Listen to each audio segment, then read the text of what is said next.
Messieurs, dames, bonjour et bienvenue dans cette seconde vidéo à Dubaï. Je vous ai laissé la dernière fois dans un hôtel fort sympathique.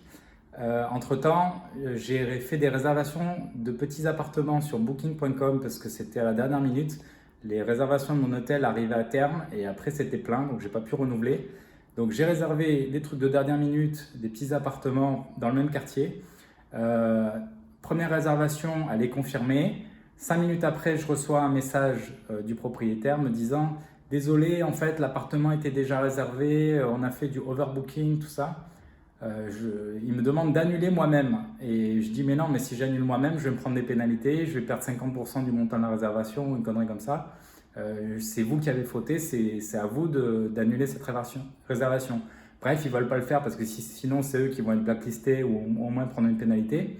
Donc, je contacte le service client qui est basé aux Philippines. Ils sont très sympas, mais bon, c'est un peu lent. Et surtout, ils me disent on doit laisser 2 heures au propriétaire pour revenir vers nous. On va leur expliquer la situation. On va dire voilà, le guest a un problème, mais on vous laisse 2 heures pour trouver une solution. Sans quoi, la réservation sera annulée et moi, j'aurai pas de pénalité puisque je suis de bonne foi, j'ai rien fait. Et d'ailleurs, ils peuvent voir que je suis de bonne foi puisque j'avais utilisé la messagerie interne de Booking.com pour interagir avec le propriétaire de l'appartement. Bref, 2 heures après, je rappelle aux Philippines. On me confirme que c'est bon, la réservation va pouvoir être annulée. Je réserve un plan B, donc toujours dans la même tour, puisque je voulais une tour spécifique, je vais y arriver. Je vais vous expliquer pourquoi tout à l'heure. Et donc, de nouveau, réservation confirmée. Et 5 minutes après, un autre propriétaire me dit « Ah, désolé, l'appartement, en fait, il était déjà réservé sur notre plateforme, j'imagine. En fait, on ne l'a pas en stock. » Mais on en a un juste dans une tour, pas celle qui est juste à côté, mais celle encore après. Donc c'est à 5 minutes à pied. Bon, ça ne m'arrange pas, mais ok. Donc je dis, ok, j'ai pas vraiment le choix, je suis à la rue. Là, il va bientôt se faire tard, il me faut un appart, donc j'y vais. L'appart pourri, qu'est-ce qu'il n'y allait pas? Alors déjà, un truc bizarre, quand je rentre dans l'appart, tout est éteint. Et j'allume les interrupteurs et tout, il ne se passe rien. Parce qu'en fait, c'était disjoncté, c'était fait exprès. Quand je remets en marche, tout s'allume. Parce qu'en fait, j'ai compris après que le lustre du salon, il n'y a pas d'interrupteur. C'est hyper bizarre. Je ne sais pas quel électricien a fait ça. Pour éteindre la lumière du salon, ce qui n'est pas très pratique puisque c'est un studio, donc tu ne peux pas dormir, tu es obligé de faire disjoncter l'appart. C'est pratique. Donc après, qu'est-ce qu'il n'y allait pas? Le lit. Le lit, mais clairement, après le passage de la femme de ménage qui avait fait le lit, il y a des gens qui sont venus faire des choses dedans, c'était clair. Il était refait le lit, mais clairement c'était sale. Bref, je vous passe les détails. Qu'est-ce qu'il n'y allait pas d'autre aussi?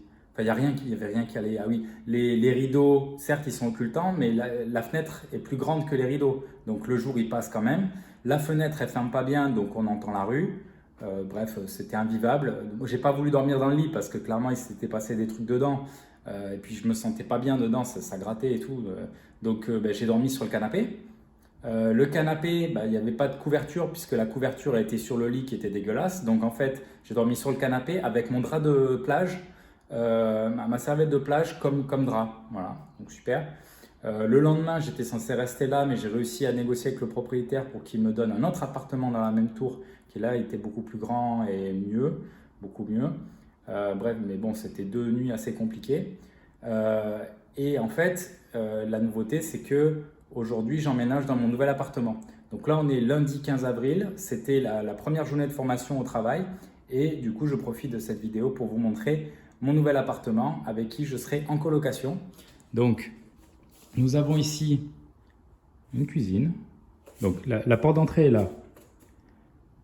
On a la cuisine. Vous voyez que c'est assez spacieux. Donc à gauche, on a la chambre de mon coloc et à droite, on a ma chambre. Donc j'ai fait pas mal de visites d'appart en coloc et en studio. J'ai visité un studio tout pourri. Là, l'avantage, c'est que c'est une coloc avec que 2 personnes. Enfin, juste un seul colocataire. Parce qu'il y avait des colocs. J'ai visité une coloc. Il y avait 15 chambres. Vraiment, je déconne pas. 15 petites chambres dans un grand duplex. C'est n'importe quoi. Là, on n'est que 2. On est dans le quartier que je voulais et on est à l'endroit que je voulais dans mon quartier parce qu'il y a un Carrefour, un supermarché Carrefour juste à côté. C'est quand même pratique. Moi, j'aime bien la bouffe. Et de pouvoir manger comme à la maison, c'est quand même sympa. Donc là, on est sur le lac. Donc JLT, ça veut dire Jumeirah Lake Towers, donc les towers, voilà, les tours, et le lake, voilà. Et Jumeirah, bah, c'est au bord de l'eau. Voilà, donc ça c'est le balcon sympathique. Donc toujours la chambre du coloc à droite, ma chambre à gauche.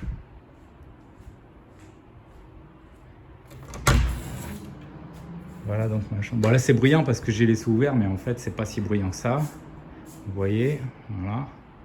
Donc j'ai des rangements, j'ai ma salle de bain avec et douche et baignoire. Et comme vous l'avez vu, j'ai un grand balcon partagé, mais j'ai aussi mon balcon privé. Et je dis privé parce que vraiment il est séparé. L'autre balcon commun il est derrière ce mur, mais là c'est vraiment privé. Donc j'ai mon petit balcon, ça coche toutes les cases. Je suis dans le quartier que je voulais, là où je voulais dans ce quartier, près du métro, du carrefour et tout. Un seul coloc avec salle de bain privée, balcon partagé plus balcon privé. Donc c'est vraiment top. Et il y a aussi en plus dans l'immeuble, il y a une piscine et une salle de sport que j'ai pas encore vue puisque je viens d'arriver. J'ai juste eu le temps voilà, de me remettre de mes émotions et de ma première journée de formation à l'agence. J'ai fait 2-3 courses, mes petits spaghettis bolognaise, ça fait du bien parce que je faisais que manger dehors et tout, mais je galérais un peu. Et là, de manger comme à la maison, en bonne quantité, ça fait du bien. J'avais besoin de manger. Donc voilà, je suis bien installé. Il me manque 2-3 bricoles, des cintres, et à falloir passer 2-3 bricoles. Mais bon, d'ici un jour ou deux, je vais être au top. Et surtout, je vais pouvoir continuer la formation dans l'agence, progresser, apprendre plein de choses pour que la semaine prochaine, je sois d'attaque pour me lancer sur le marché d'immobilier à Dubaï en étant spécialisé dans la vente sur plan. Donc, souhaitez-moi bonne chance parce qu'il va m'en falloir. C'est un marché de requins du côté des agents immobiliers. Les investisseurs se régalent parce que les prix augmentent, il y a des gros retours sur investissement et tout ça. Mais les agents immobiliers, certains se gavent et beaucoup ont du mal parce qu'il y a beaucoup de concurrence. On est plus de 60 000 agents immobiliers à Dubaï. Donc la concurrence est rude. Il n'y a que les bons qui peuvent tirer leur épingle du jeu et qui profitent vraiment. Donc j'espère que ce sera mon cas. Souhaitez-moi bonne chance et à très bientôt.